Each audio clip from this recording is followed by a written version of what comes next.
우리는 정말 세상 사는 사람과 다르게 삽니까? 하는 제목입니다.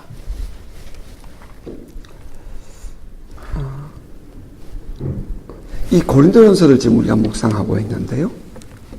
이 고린도전서를 읽으면서 이렇게 묵상해 가면서 확실하게 보이는 것이 있어요. 사도 바울은 편지를 쓸 때마다 언제나 이 편지를 받아보는 사람들을 생각하고 편지를 쓴다는 거예요. 바울이 보낸 편지를 읽고 있으면 그 편지를 받아보는 교회의 문제가 무엇인지 우리 쉽게 그 문제를 발견할 수 있습니다. 바울 서신에는 모든 편지가 다 그래요. 그 교회 안의 문제들, 그리고 세상 속에서 살아가는 성도들이 그 신앙인으로서 어떻게 삶을 살아야 되는가 하는 것 등 그 매우 현실적인 내용들을 다루고 있는 것을 볼 수 있습니다. 고린도전서 이 편지도 마찬가지예요. 1장은 교회 안에 그 성도들 간에 갈려져 가지고 분쟁이 생긴 것 때문에 그 내용을 담고 있죠. 교회 안에 분쟁의 문제. 나는 바울파다, 아볼로파다, 게바파다, 그리스도파다. 그러면서 성도들이 하나 되지 못하고 이렇게 분리가 되는 모습을 보면서 거기에 대한 답을 제시해 준다는 거죠. 또 교회라는 이 교회 공동체가 사회 속 안에 이 존재해 있기 때문에 이 사회에서 살아가는 사람들의 그 삶의 모습들이 교회 안에 밀려 들어온다는 거예요. 아니, 어쩌면 교회 안에 들어있는 사람들은 사회 속에 살다가 온 사람들이기 때문일 수도 있어요. 그래서 그 교회 안에 세상 사람들이 사는 것처럼 음행의 문제가 교회 안에가 발생이 돼요. 그러니까 거기에 대해서 답을 줘요. 그게 또 5장이에요. 형제들 간에 다툼이 생기면 사람들은 법정으로 가는 거죠. 또 그 법정에 가지 마라 하면서 또 주는 답이 6장입니다. 젊은이들 결혼해라. 결혼할 때는 어떻게 해야 된다. 혹은 결혼한 이후에 헤어지거나 뭐 사별하거나 뭐 이혼하거나 그렇게 되면 부부관계 어떻게 할 것인가. 그게 7장입니다. 교회 밖에서 통용되는 그 우상의 재물 먹는 문제. 당신은 다 이 시장에서 파는 물건이 거의 다 우상의 재물이었으니까요. 왜 그런 문제. 그게 8장이에요. 9장은 교회 안에 들어온 이단의 문제를 다루고 있는 거죠. 사도권을 무시하고 교회 안에 들어와서 이렇게 질서를 어지럽히는 그런 문제가 발생한 것에 대해서 답을 주고 있는 게 그 다음 장 9장이에요. 그리고 오늘 우리가 읽었던 10장에는 이제 우상 숭배하는 문제를 다루고 있는 겁니다. 매우 현실적인 문제들이에요. 그 교회가 안고 있는 사실들이라고요. 팩트라고요. 이 사도 바울이 보내는 모든 편지들을 읽어보면 매우 실제적이고 현실적인 당시의 교회 안의 문제를 다루고 있다는 것을 우리가 보게 됩니다. 그런데 여기서 우리가 생각해 보게 되는 것은 이 고린도 전서 편지가 기록된 것은 AD 55년 혹은 56년경이라고 우리는 이해를 해요. 자, 그렇다면 지금으로부터 뭐 정확하게 따져볼까요? 뭐 정확하게 뭐 할 것 없이 1980년 전쯤 되는 거죠. 그죠? 그러니까 거의 2000년 전에 있었던 교회 안의 문제나 오늘 이 시대를 살아가는 우리들의 문제나 별반 다를 게 없더라는 거예요. 그러니까 2000년 전에 사회적인 문제나 우리가 생각할 때 2000년 전이면 대한민국이 얼만큼 됩니까? 그때가 삼국시대 이전이에요. 그죠? 삼국시대 이전이에요. 그때의 사회의 문제나 지금의 사회의 문제나 뭐 별반 큰 다름이 없다는 거죠.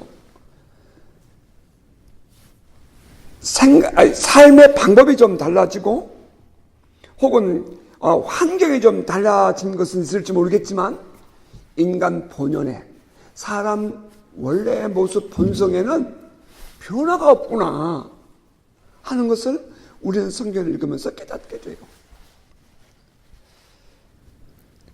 이제 여기서 우리는 조금 좀 신학적인 교육 이런 단어를 표현한다면 성경의 역사성, 예? 성경은 역사를 기록해 놓은 것이다 하는 것을 우리가 다시 한번 깨닫게 되는 것이고요. 또 인간의 이 본성의 불변성 이런 것도 우리가 다시 한번 생각하게 돼요. 이제 그러한 의미에서 이 성경이라는 것은 참 오래전에 기록된 것인데요. 그럼에도 불구하고 우리가 오늘 이 성경을 읽어야 할 이유가 바로 여기에 있다는 거예요. 옛날에 기록된 것이지만 오늘 우리의 삶에서 이 말씀이 어떻게 우리가 삶을 살아갈 것인가, 우리가 어떻게 이 사회를 판단하며 오늘 우리의 삶을 어떤 기준을 가지고 살아갈 것인가 하는 것을 깨닫게 해준다는 의미에서 여러분 성경을 늘 읽고 묵상하고 성경을 가까이 하는 저 여러분 될 수 있기를 바라요. 오늘을 살아가는 그리스도인들, 자 그렇다면 우리는 이 세상 사람들과 달라야 할 이유가 무엇이라고 생각하십니까? 우리는 그냥 단순히 교인이니까 그렇습니까? 그건 아니겠죠. 우리가 비록 세상에는 살고 있지만 우리는 예수 그리스도로 말미암아 구원받은 백성의 신분으로 살고 있다 하는 것입니다. 이게 신학적인 단어라서 조금 부담스럽네요. 그러나 우리가 일반적으로 잘 아는 얘기니까요. 예수 그리스도의 구속의 은총으로, 그러니까 예수께서 핏값을 대신 지불해주고 죄 삭스를 지불해주고 우리를 구원해 주신 그 은혜로 우리가 하나님의 자녀가 되어 삽니다. 이 말은 단순히 신분의 변화만을 의미하는 것은 아니지요. 우리는 실제로 하나님의 자녀입니다. 우리는 실제로 하나님의 자녀예요. 우리는 이미 하나님의 관심 속에 살고 있고요. 하나님의 사랑의 대상이 되었습니다. 우리가 하나님 아버지라고 부를 때에 이것은 단순히 입에 그냥 붙어있는 그런 말이 아니라 참으로 하나님을 아빠, 아버지라고 부르는 것입니다. 이것은 오직 성령께서 우리에게 허락하실 때에만 가능한 고백이죠. 종종 사람들이 이런 질문을 해요. 하나님이 우리 아버지이신데 왜 우리에게 고난이 옵니까? 그 하나님이 전능하신 하나님인데 왜 우리에게 고난이 와요? 이런 질문들을 한단 말이죠. 그에 대해서 성경은 이렇게 대답합니다. 자녀이면 또한 상속자, 곧 하나님의 상속자요. 그리스도와 함께 한 상속자니 우리가 그와 함께 영광을 받기 위하여 고난도 함께 받아야 할 것이니라. 로마서 8장 17절입니다. 그 앞구절 조금만 더 같이 읽어드려 볼게요. 무릇 하나님의 영으로 성령으로 인정을 받는 사람은 곧 하나님의 아들이라. 너희는 다시 무서워하는 종의 영을 받지 아니하고 양자의 영을 받았으므로 우리가 아빠 아버지라고 부르짖느니라. 성령이 친히 우리의 영과 더불어 우리가 하나님의 자녀인 것을 증언하시나니 자녀이면 또한 상속자 곧 하나님의 상속자요 그리스도와 함께한 상속자니 우리가 그와 함께 영광을 받기 위하여 고난도 함께 받아야 할 것이니라. 전능하신 하나님의 자녀가 되면 모든 것이 잘 되고 고난이 없어지는 것이 아니라 하나님의 자녀임으로 당하는 고난, 하나님의 자녀이기 때문에 우리가 누리게 될 그 영광 때문에 받는 고난이 있다 하는 것을 말씀해 주고 있는 것입니다. 사실 좀 이 사회적인 관점으로 보면 역설이죠. 역설이에요. 세상 사람들은 이해할 수 없는, 받아들일 수 없는 이야기예요. 하지만 성령을 받고 이제 하나님의 자녀가 된 사람들은 이 말이 무슨 말인지를, 무엇을 의미하는지를 이해하게 됩니다. 자, 그런 의미에서 우리는 하나님의 자녀가 되었다. 이것은 단순히 그냥 영적인 의미만 그런 뜻만이 아니라 우리는 곧 하나님의 자녀입니다. 아멘입니까? 뿐만 아니라 우리는 이 세상에 보냄을 받은 그리스도의 대사라는 것입니다. Ambassador of Christ. 우린 이 세상 속에 보내받은 그리스도의 대사들이에요. 우리가 대사로 산다. 그러니까 대사가 있다. 대사를 보낸다. 이렇게 말할 때는 앰베서더는 인정되는 한 나라가 있고요. 또 그 나라의 통치자 혹은 왕이 있다는 것을 전제해요. 하나님의 나라는 실제로 존재하잖아요. 그것은 단순히 통치하는 땅을 의미하는 것이 아니라 하나님의 다스리심을 의미한다고 이미 수없이 여러분에게 말씀드린 바가 있어요. 하나님의 다스리심은, 왕 되신 하나님의 킹십은 예수 그리스도의 다스리심으로 이 세상에 드러났습니다. 그리고 그 예수 그리스도의 다스리심을 보냄받은 사도들과 오늘 이 시대를 살아가는 우리들을 통해서 이 세상에 드러나고 있습니다. 예수 그리스도의 대사로서의 우리의 삶은 곧 하나님 나라의 통치를 이 세상에 드러내는 삶입니다. 우리가 비록 이 땅에 발을 딛고 살고 있지만 우리의 신분과 정체성은 하나님 나라에 속한 사람임이 분명해져야 합니다. 우리 안에. 왜냐하면 우리는 그리스도로 말미암아 거듭나서 하나님의 백성의 신분으로 살고 있기 때문입니다. 성경은 우리에게 말하기를 우리가 예수를 믿는 것은 우리가 예수 안에서 죽고 다시 살아난 삶을 사는 것이다 라고 말했죠. 우리의 삶은 단순히 죽고 다시 살아난 하나님의 백성 정도가 아니라 이제는 안 그럼 더 나아가서 이 세상 속에 예수 그리스도께서 이 세상에 하나님 나라를 드러내도록 하나님의 통치에 하나님 나라를 세워가는 일을 하도록 우리를 보내신, 그러니까 보냄받은 우리는 그리스도의 대사로서의 삶을 살고 있다는 것입니다. 내가 누구인지를 분명히 알고 살아가는 것은 매우 중요합니다. 여러분 내가 구원받았다는 사실로 그것으로 만족하지 마시고 나 혼자 구원받은 것으로 만족하는 것이 아니라 내가 살고 있는 삶의 현장 속에서 그 하나님의 살아계신 예수 그리스도를 말미암아 이 땅에 드러난 그 하나님의 다스리심, 그 하나님이 우리를 보내심으로 말미암아 우리를 통해서 이루고자 하신 일들을 살아내는 여러분 되시기를 축복합니다. 우리가 세상의 법 아래 살고 있고 세상의 영향권 속에 살고 있지만 그럼에도 불구하고 우리는 결코 세상에 속한 사람이 될 수 없는 존재, 이러한 존재로 살고 있다는 것, 이것은 특권입니다. 이것이 우리가 예수를 믿고 하나님의 은혜 안에서 받은, 하나님의 그 사랑과 그 축복 안에서 받은 은혜예요. 비록 세상에 살고 있지만 세상에 속해서 살아갈 수 없는 그리스도인, 성령으로 거듭난 신앙인으로서 원수 마귀가 영향력을 행사하고 있는 그 이 세상에서 말이죠. 그 마귀의 종노릇하며 살아갈 수 없는 존재, 그들이 바로 우리입니다. 여러분 동의하십니까?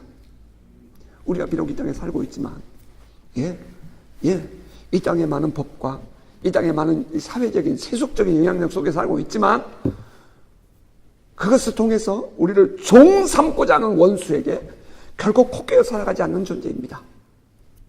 우리는 하나님의 자녀들이요, 하나님의 백성이요, 또 실제로 그 하나님 나라의 시민권을 가진 자로서 이 세상에 보냄을 받은 앰베서더, 대사입니다. 자, 그렇다면 이 세상이라는 똑같은 공간 속에 이 똑같은 한 세대를 살아가는 사람으로서 우리 그리스도인들이 세상 사람과 다른 점이 있다면 무엇일까요? 신분의 다른?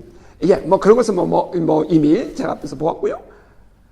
무엇이 세상 사는 사람과 우리 예수 믿는 사람과의 차이점일까요? 저는 그것은 우리의 삶의 목적이 다르고 삶의 이유가 다르고 삶의 방법이 다르고 삶의 기준이 다르다 라고 말하고 싶어요. 성경이 그렇게 말해주고 있거든요. 왜 사는가? 왜 사는가? 무엇을 위해서 사는가? 무엇이 나의 이 궁극적인 마지막 삶의 목적인가? 하는 질문 앞에서 이제 예수를 참으로 믿는 신앙인과 그렇지 않는 신앙인이 이제 갈라질 것입니다. 예수를 믿지 않는 사람은 일반적으로 자기의 영광을 추구하는 삶을 살아요. 더 많은 사람들에게 인정받고 싶어하는 욕구가 있단 말입니다. 즉 나의 삶이 이 불안하니까 안전과 안정감을 누리고 싶단 말입니다. 또한 내 안에 있는 자신의 욕구, 자아 실현을 이루고 싶어요. 그러한 것들을 추구하면서 사람들은 살아가요. 이 메슬로우라는 심리학자, 여러분 혹시 기억하시나요? 메슬로우라는 심리학자가 우리의 사람의 인간의 욕구의 5단계를 이야기했어요. 삼각형 이렇게 여러분 생각하시고요. 요걸 5 구분을 하시면 맨 밑에가 physical need. 우리가 먹고 입고 하는 우리의 삶에 필요한 것들, physical need. 이것을 우리는 이제 우리말로 생리적인 욕구라고 표현하죠. 두 번째가 안전과 안정의 욕구, safe and security. 사람들은 내 몸이 그러니까 이 필요한 것들이 공급되어지면 내가 의지하고 살아갈 집이 필요해진다 이 말이에요. 그래서 안전하게 보호될 수 있는 그런 집을 원하는 거죠. 열심히 농사를 지어서 곡식을 모으면, 아니 돈을 내가 벌면 그것을 어딘가에다 저장하고 안정감을 누릴 수 있는 곳간 혹은 뱅크가 필요한 거죠. 두 번째가 안정과 안정의 욕구. 이제 그것이 해결되고 나면 사람들은 사회적인 욕구를 추구한다는 거예요. Love and belonging. 사랑을 받고 싶고 사랑하고 싶고, 그리고 내가 어딘가에 소속되어 있다는 소속감을 누리고 싶은 그런 욕구가 이제 내 가정과 내 삶에서 이루어지고 나면 사회적인 욕구로 나아간다는 겁니다. 그리고 그 다음에는 존경받고 인정받고 싶어지는 욕구가 있다는 거예요. 네 번째죠. 그것은 self-esteem, 자존감의 문제입니다. 내가 남들에게 인정받고 싶은 그런 욕구가 생긴다는 거예요. 그리고 이제 맨 마지막 단계가 가면 self-actualization, 자아 실현의 욕구가 있다는 거예요. 그래서 모든 사람들은 이와 같은 문제를 가지고 살아간다. 모든 사람들의 필요를 보세요. 다 똑같아요. physical need, 우리의 이 생리적인 욕구가 있고요. 그것이 조금 해결되면 집이 필요해요. 이제 집도 사야 돼요. 내가 삶을 살아갈 수 있는 비즈니스도 필요하고요. 그러면서 안전과 안정의 욕구, safe and security need. 그 세 번째는 이제 그러고 나면 사람들에게 인정받고 싶은 사회적인 욕구가 생긴다는 거예요. love and belonging이 되는 거죠. 이제 사회적인 욕구. 그리고 이제 그것이 좀 더 올라가면 인정받고 싶은 욕구 네 번째, 사람들에게 인정받고 싶은 마음, 혹은 존경받고 싶은 마음, 내 자존심을 세우고 싶은 마음, 그런 게 생긴다는 거예요. self-esteem. 그리고 마지막으로 자기 실현의 욕구, self-actualization. 이 메슬로우라는 심리학자는 말하기를 이 욕구들이 단계별로 해결되어져야 사람들은 그 다음 단계로 나아갈 수 있다라고 설명을 했어요. 그래서 그는 말하기를 그 모든 이 사회에 살아가는 사람들이 그 자기의 필요를 위해서, 그 욕구를 충족하기 위해서 거기에 관심을 가지고 살아간다. 삶의 동기가 뭐냐? 그것은 바로 이 욕구를 채우기 위한 것이다 라고 말했죠. 여러분 어떻게 생각하세요? 어떤 목사님이 강해설교에 대한 그런 주제를 다룬 책에서 이 메슬로우의 5단계를 언급을 하면서 이렇게 얘기를 하시더라고요. 성도들은 모두가 다 나름대로 이런 문제를 가지고 교회를 나오는데 우리 목사들 너무 뜬구름 잡는 이야기하고 있는 것 아니냐. 그렇게 얘기를 했어요. 성도들은 지금 당장에 먹을 것이 필요한데 목사는 지금 전혀 뜬구름 소리 하고 있는 것 아니냐.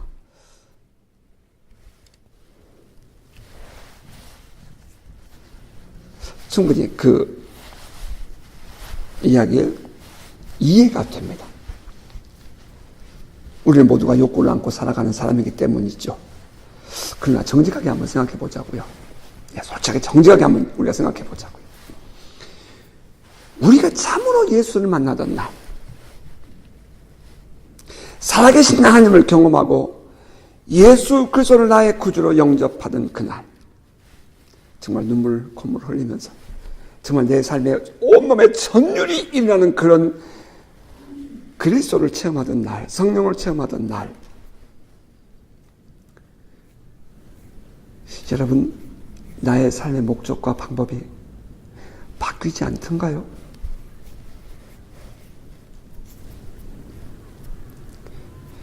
인생의 낙을 다 누리고 나의 인생의 마지막 짜투리를 주님께 드리겠다는 생각보다는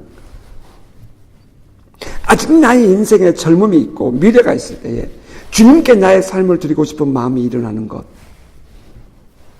이것이 주님을 만나던 날 경험된 우리의 감정 아니더냐 하는 것입니다. 살아계신 그분을 만나고 나니 나 같은 죄인도 주님이 구원하시고 나같이 이 나쁜 놈도 십자가에 나를 위해서 죽으셨다는 그 사실 앞에서 떼굴떼굴 굴며 잠을 못 자고 울었던 그날 밤 나는 내 인생이 바뀌었죠. 그래서 세상을 버리고 이젠 주를 위해서 살겠다고 고백을 하게 되죠. 메슬로우의 욕구 단계론을 가지고 주장하던 그 목사님은 그것은 당신이 목사니까 그런 소리 하지 라고 얘기를 해요. 성도들은 아직 주님께 헌신하지 못했고 아직 주님을 경험했는지도 모르는 상태로 교회에 나온다. 그런 성도들에게 눈높이를 맞춰서 설교를 해야 하는 것 아니냐 라고 주장을 했어요. 그렇다면 저는 이렇게 말하고 싶어요, 여러분.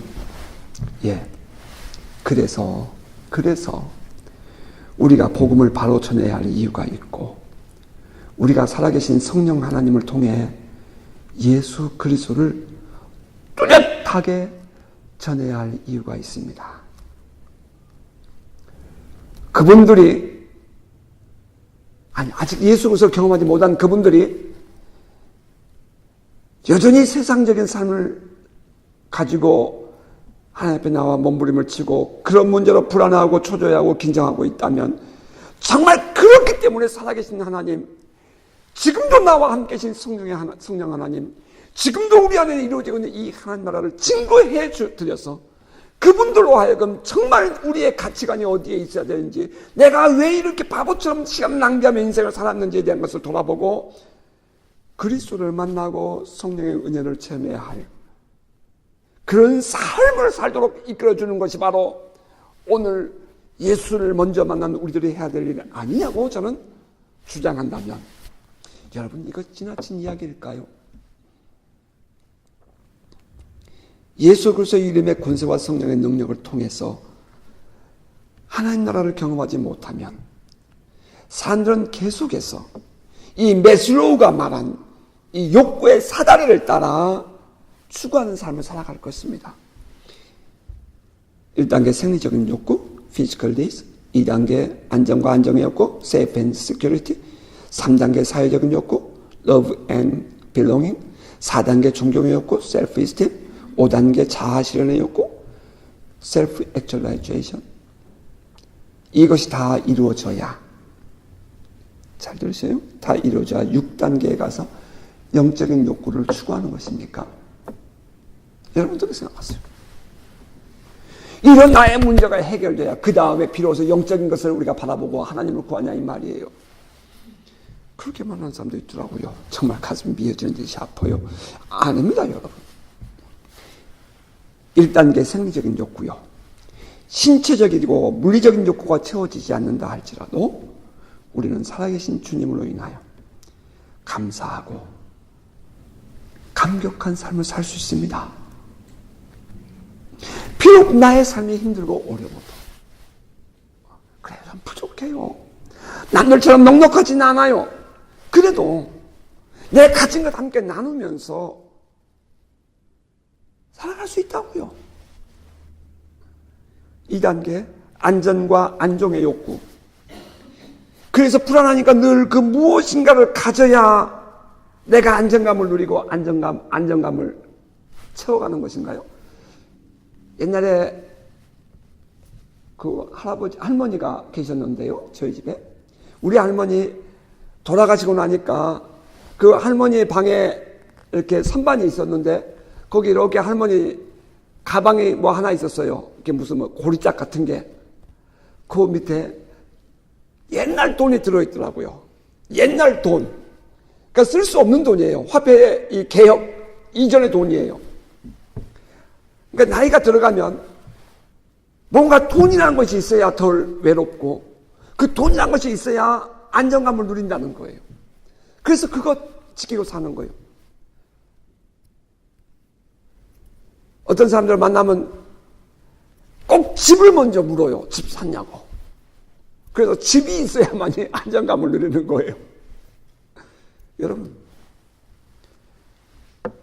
살아계신 하나님이 우리와 함께 계심을 경험하고 나면 이젠 비로소 우리는 안전과 안정감의 불안감을 내려놓을 수 있는 삶을 살 수 있게 된다는 거죠. 3단계 사회적인 욕구요. 사랑과 소속감에 대한 욕구는 어떻습니까? 하나님의 자녀가 되어서 하나님으로부터 받는 사랑과 관심, 그리고 그 안에서 누리는 기쁨과 감격은 어떻습니까? 우리는 여전히 세상에 속해서 살아요. 그래서 때로는 세상에서 넘어지고요. 하나님 앞에 부끄러운 삶을 살 때도 있어요. 인정해요. 그러면 원수 마귀는 반드시 우리를 향해서 정죄하죠. 원수 마귀라 하여간 정말 원수예요, 원수. 우리가 혹이나 무슨 실수를 하고 잘못을 하면요, 우리를 늑달같이 달려와서 정죄합니다. 하나님이 너 버렸다. 하나님이 너 버렸다. 너는 틀렸어. 너는 안 돼. 이러면서 우리 안에 정죄감을 심어주죠. 그래서 불안해하고 두려워하면서 이제 아들의 영성이 아닌 이 아들의 영성, 선십이 아닌 올폰트십, 고아와 같이 불안해하면서 떨면서 살아가는 영성을 갖게 해요. 여러분, 이거 거짓말이에요. 거짓말이에요. 하나님은 우리를 자녀라 불러주셨고요, 우리를 싫어버리지 않는다고 말씀하셨습니다. 비록 넘어졌다 할지라도, 비록 하나님과 사람들 앞에서 부끄러운 삶을 살았다 할지라도 하나님은 우리를 하나님의 자녀라 불러주시고요, 우리를 사랑한다고 말씀하십니다. 하나님은 결코 싫어버리는 분이 아니십니다. 너희를 낳은 너희 부모들은 너희를 어미는 버릴지 몰라도 하나님은 결코 버릴 수 없다라고 성경은 우리에게 말해 주었어요. 이처럼 사랑과 이 소속에 대한 확고한 믿음을 주는 곳이 어디 있겠어요? 하나님께서 여러분을 사랑하십니다. 비록 우리가 깨지고 부족해도 말입니다. 4단계 셀프-이스팀, 자존감. 이것 또한 우리의 자존감을 확실하게 세울 수 있는 곳은 오직 예수 그리스도 아닙니다. 자존감, 정체성, 우리가 누구인가를 돌아볼 때에 세상에서 채워줄 수 없는 자존감과 이 정체성이 우리 주님 안에 있죠. 솔직하게 우리 자신을 돌아보면 부족해요. 부족하고 투성해요. 그러나 그럼에도 불구하고 주님이 말씀하십니다. 내가 너를 사랑한다고요. 내가 완전하기 때문에 내가 너를 사랑하는 것 아니야. 그래, 맞아. 너가 부족해. 그래서 내가 너를 더 사랑하는 거야. 이보다 더 확고한 정체성과 자존감이 어디 있습니까? 이제 평생 목회만 하고 살아놓으니까 자녀들도 목사의 아들로, 딸로 살았겠죠. 많은 목회자의 자녀들이 공통적인 것이 뭐냐면 이 부족함에 대한 외로움이에요. 부족감이에요. 정체성, 자존감이 약해요. 비교해보니까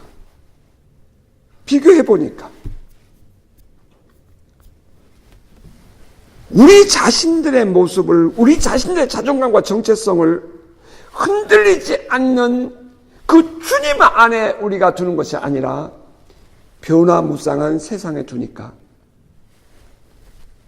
그렇지 않는 사람들 바라보면 온매 기주고 자꾸 자신이 부족하게 느껴지고 작아 보이는 것이랍니다. 세상 삶과 비교해보면 보일수록 늘 공허하고 부족하게 느끼는 거죠. 그래서 자기가 조금 나아 보이는 사람 만나면 기가 죽고 마음을 빼앗깁니다. 여러분, 아닙니다. 우리의 정신, 우리의 신앙의 뿌리를 살아계신 하나님께 깊이 내리십시오. 우리의 정체성과 자존감은 살아계신 하나님 안에서 세워지는 겁니다. 우리는 하나님의 자녀들이에요. 그 누가 우리에게 비교될 수 없는 그 은혜를 받은 사람들이에요. 돈 많다고요? 좀 죄송해요. 성공했다고요? 예수 안 믿으면 다 지옥 가는 거예요. 똑똑하고 잘났다고요? 잘 나간다고요? 세상에 빠져서 가정 버리고 도망간 놈들은 다 돈 있는 놈들이에요. 용서하세요. 아, 이거 잘라야 되겠네. 배고플 때는 자살할 생각 안 해요. 정말 힘들고 어려우면 자살 안 합니다. 살려고 몸부림을 쳐요.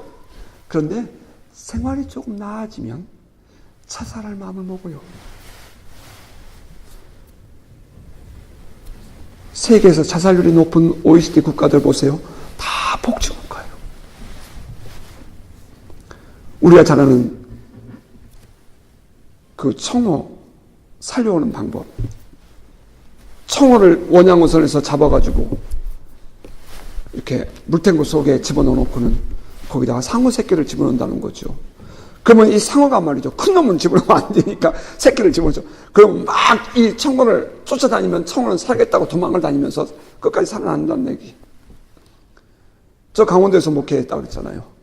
강원도 속초 이 동해항에서 이 동명항에서 이 큰 오징어 탱커에다가 오징어를 담아가지고 서울로 달려가면 그 강원도 산길이 얼마나 꼬불꼬불해요. 지금은 많이 좋아졌다 그래요. 1시간 반 만에 간다 그래요. 뭐 4시간씩 5시간씩 막 출렁거리고 가면 오징어가 멀미가 난대요. 그럼 오징어가 죽는데요. 그러니까 그 오징어를 죽이지 않기 위해서 또 그 안에 또 뭐 한 모양이 돼요. 그렇죠. 그렇죠.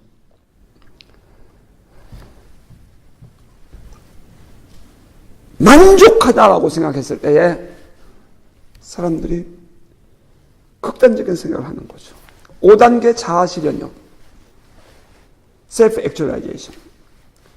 그 모든 것의 해답은 예수 그리스도를 통한 믿음으로 이루어지는 것이죠. Nothing is impossible in God, 하나님 안에서. With God, 하나님과 함께. By God, 하나님으로 말미암아. Through God, 하나님을 통해서. Nothing is impossible. 많은 사람들이 그 자기 실현을 하고 나면 사람들이 그 다음에 공허해집니다. 그게 뭐예요? 가장 쉬운 게 대학교 가기 위해서 열심히 기도해요. 대학교 가고 나면 어떻게 돼요? 아들을 대학교 보내기 위해서 기도하던 부모님들이 아들 대학교 합격하고 나면 이제 방황을 하는 거예요. 공허해지는 거예요. 직장을 위해서 열심히 해요. 직장 문제 해결되면 뭐 어떻게 돼요? 또 공허해지는 거예요. 이제 그렇게 반복적인 그런 그 사이클 속에서 사람들이 살아간단 말이에요. 그런데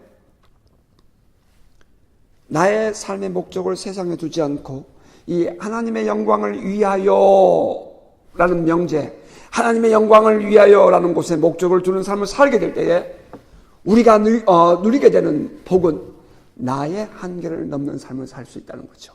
나의 한계 혹은 나의 지식을 넘는 삶을 살아낼 수 있는 그런 사람이 된다는 거예요. 다시 말해서 우리의 신앙이 우리의 전 삶의 영역에 영향을 미치게 될 때에 우리는 비로소 우리의 삶이 가치 있는 삶이 되고 만족하는 삶을 살 수 있게 된다 하는 것입니다. 자, 이제 성경을 같이 한번 읽어볼까요? 오늘 본문. 모든 것이 가하나 모든 것이 유익한 것이 아니요 모든 것이 가하나 모든 것이 덕을 세우는 것이 아니니 누군지 자기의 유익을 구하지 말고 남의 유익을 구하라. 이 말씀은 말이죠, 그냥 단순히 이것만 딱 띄어서 말하는 것이 아니라 사도 바울이 지금 이 10장은 우상 숭배와 우상의 제물에 대한 이야기와 함께 나온 얘기라고 서론에서 말씀드렸어요. 무릇 시장에서 파는 것은 양심을 위하여 묻지 말고 먹으라. 이는 땅과 거기 충만한 것이 주의 것입니다. 불신자 중 누가 너희를 청할 때 너희가 가고자 하거든 너희 앞에 차려놓은 것은 무엇인지 양심을 위하여 묻지 말고 먹으라. 우리 한국말은 없어요. 그러나 영어 성경에 있어요. But if, 그러나 만일 누가 너에게 이것이 제물이라 말하거든 알게 한 자와 그 양심을 위하여 먹지 말라. 내가 말한 양심은 너희의 것이 아니요 남의 것이니 어찌하여 내 자유가 남의 양심으로 말미암아 판단을 받으리요.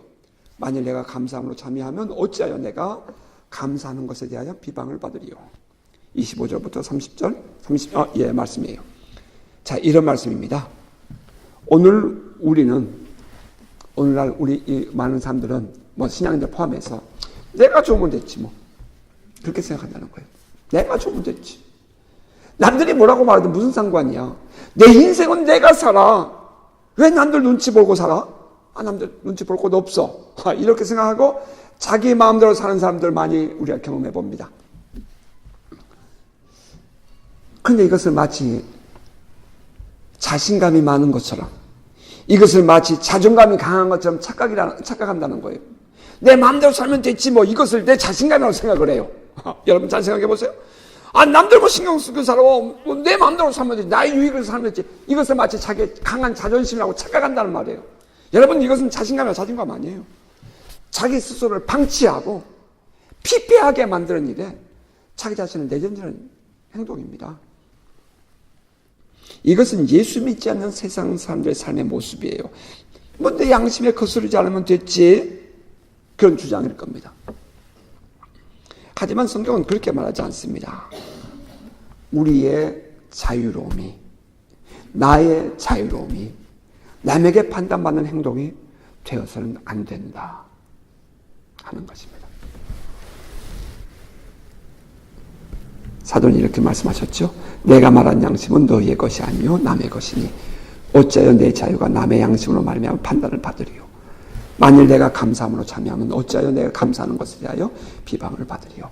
나는 감사하다 라고 말하는데 그것이 다른 사람의 마음에 걸리는 행동이 된다면 그것은 옳지 않다 하는 주장입니다. 다시 말하면 모든 것이 가하나 모든 것이 유익한 것은 아니다. 모든 것이 가능하지만 모든 것이 덕을 세우는 것은 아니다 하는 말씀이죠. 따라서 사도는 누구든지 자기의 유익을 구하지 말고 남의 유익을 구해라 라고 말씀해요.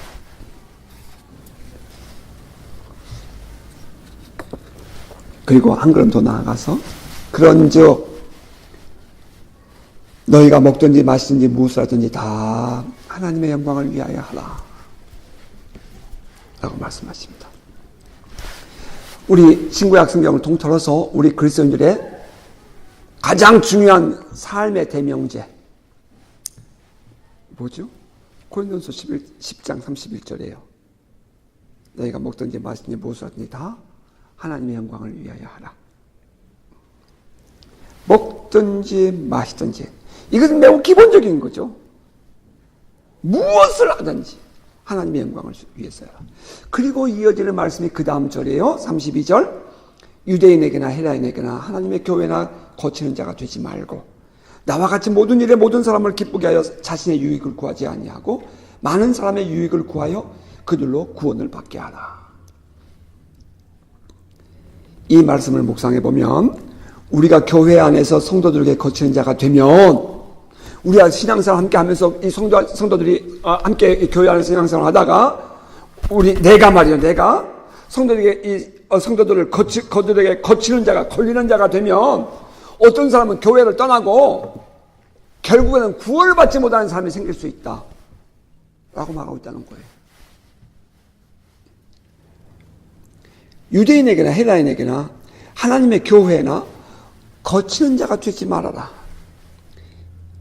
그 놀라운 것은 이 말씀은 바로 그 앞에 있는 너희가 무엇을 먹든지 마시든지 무엇을 하든지 다 하나님의 영광을 위해 하라는 그 말씀과 비중이 전혀 다르지 않다는 거예요. 비중이 뭔지 아시죠? 무게가. 똑같은 무게로 이해하고 삶에서 살아내야 할 하나님의 말씀이에요. 내가 먹든지 마시든지 무엇을 하든지 하나님의 영광을 위해서 하라 하는 것은 개인적인 삶의 영역이죠. 내가 먹든지 마시든지 무엇을 하든지 하나님의 영광을 하라, 이것은 내 개인적인 신앙의 영역이에요. 그렇다면 유대인에게나 헬라인에게나 혹은 하나님의 교회나 거치는 자가 되지 말라, 이 말씀은 이 사회적인 관계 영역의 것이라는 것입니다. 우리 신앙인들이 대명제 먹든지 마시든지 무엇을 하든지 다 하나님의 영광을 위해 아멘, 아멘. 우리 모두가 다 그렇게 살아야죠. 그러면 이 개인적인 영역에서는 그렇게 살지만 우리 사회적인 영역에서는 어때요?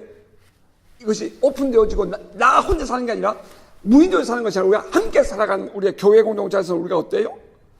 다른 사람에게 거치는 자가 되어서는 안 된다는 거예요. 이게 사회적인 영역, 이 관계라는 속에서 이루어지고 있는 하나님의 영광입니다. 관계라는 속에서 이루어지고 있는 하나님의 영광, 그것은 뭐냐면은 남들에게 거치는 자가 되지 않게 살아가는 거예요.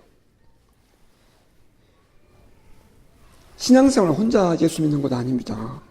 혼자 예수를 잘 믿을 뿐 아니라 교회 안에서도 성도들과 좋은 관계를 유지하고 사회에서도 올바른 관계를 유지하는 것을 포함합니다. 이것은 어떤 자존감이 약한 신앙인이 생각하는 것처럼 말이죠. 그렇게 살면 목사님 너무 억울해요. 여러분, 이게 억울한 삶인가요? 세상 사는 사람들은 그렇게 살면 손해본다고 말한단 말이에요. 우리 아이들이 어디 가서 그렇게 엄마 그렇게 하면 안 돼. 그러면 마음 한쪽으로는 고맙지요. 이 아이가 이렇게 말해주는 것이. 그러면서 내 마음속에 솔직한 얘기는 너 그러면 안 되는데. 그게 일반적인 우리 어른들의 우리의 마음이란 말이에요. 이렇게 살라고 생각하면 이거 너무 사람들 눈치 보고 사는 것 아닌가. 예수 믿는 것 때문에 당하는 억울함이라고 말할지도 모르겠어요. 하지만 진정한 신앙인, 예수 그리스도를 만나서 변화된 가치관으로 삶을 사는 사람이라면 이것은 우리가 마땅히 살아내야 할 우리들의 삶인 것입니다. 원수를 사랑하라, 서로 사랑하라, 내 증인이 되라, 때를 얻든지 못 얻든지 말씀을 전해라.